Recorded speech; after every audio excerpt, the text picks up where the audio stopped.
বৃষ্টিপাত কাকে বলে? ঊর্ধ্বাকাশে জলীয় বাষ্প ঘনীভূত হয়ে সৃষ্ট মেঘ থেকে তরল জলকণা মধ্যাকর্ষণ শক্তির প্রভাবে ভূপৃষ্ঠে নেমে এলে তাকে বলা হয় বৃষ্টিপাত।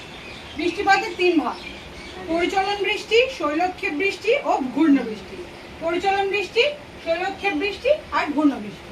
পরিচলন বৃষ্টি কি? প্রবল সূর্যোত্তাপে ভূপৃষ্ঠ উত্তপ্ত হয়ে উষ্ণ ও আর্দ্র বায়ু ওপরে উঠে প্রসারিত ও শীতল হয়ে ঘনীভবনের মাধ্যমে বৃষ্টিপাত ঘটালে তাকে কি বলে? পরিচলন বৃষ্টি।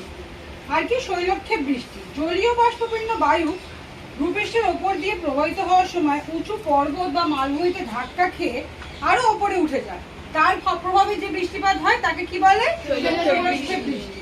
আর আরেকটা কি? ঘূর্ণ বৃষ্টি। ঘূর্ণাবর্তের প্রভাবে যে বৃষ্টি হয়, এই যে ঘূর্ণাবর্তের ফলে যে বৃষ্টিপাতটা সৃষ্টি হচ্ছে তাকে বলে ঘূর্ণ বৃষ্টি। তাহলে ক্লিয়ার হচ্ছে? এটা হচ্ছে পরিচলন বৃষ্টি, এটা হচ্ছে শৈলক্ষেপ বৃষ্টি, আর এটা হচ্ছে ঘূর্ণ বৃষ্টি।